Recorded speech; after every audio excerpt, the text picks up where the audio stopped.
Welcome to the Windows and Computer channel, and of course we are June 1st, 2019, and that is the first day of the month. We are Saturday.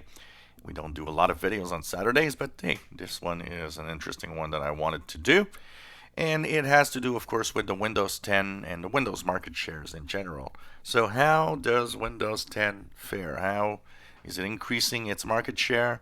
And what about Windows 7? I mean, we're a little more than 6 months away from end of support for Windows 7. Of course, that doesn't mean that it's going to stop working. That simply means it's not going to get security updates anymore unless you're on long-term support or enterprise that will pay for it.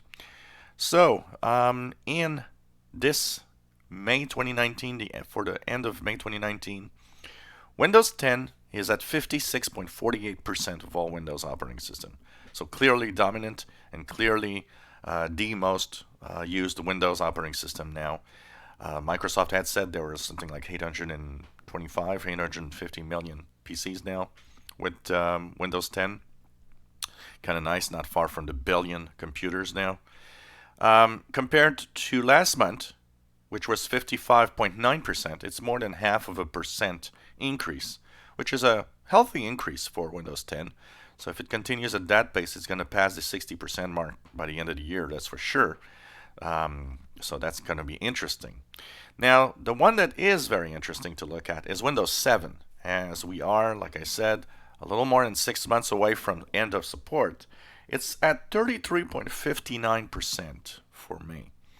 And if you compare that to April, it was at 33.78. So we are a quarter, roughly a quarter, not even a quarter of a percent, 1/5 of a percent decrease. It's not decreasing very fast. And, you know, that's going to be interesting because is the next 6 months going to have this number decrease faster because people are going to ditch Windows 7 and move on to something else? Or is this going to be stagnant and we're going to end up the year with a very high number of Windows 7 machines? At 33%, it's still a third of all computers out there that are running this, and that's a lot of computers. And it is interesting to see that, we as we get to the end of support, what the number is going to be, and especially in December. What will this number be in December, a month away from the last security update?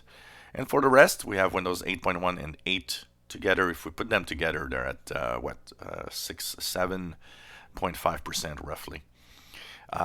Windows XP is at 1.81, Windows Vista at 0.54. Some of you were asking last time, how come there's some Windows XP machines out there still? I mean, come on. Well, there's a lot of specific applications and even some hardware that require that Windows XP machines still exist. I got a few examples of people that have very, very specific hardware that never were supported in Windows 7. And so they're stuck using Windows XP machines for that. And there's sometimes applications that were done very specific for businesses that also cannot run on other operating systems. So they're stuck in there. And that's why, there's still that 1.8% roughly of machines that are still on XP per se. So, it happens. There are some things that before moving on, it's going to be complex. An example that I have is a client that has a huge plotting machine to actually create maps. That machine never had drivers for any other version of Windows after XP. And that machine cost thousands of dollars to actually buy a new one. So of course, they don't want to invest thousands of dollars when that machine actually works. And, they have a Windows XP machine because of that. Now, they're careful not to plug it on the internet so that basically, hopefully, it stays safe. But, there are these specific applications that require Windows XP to be still deployed.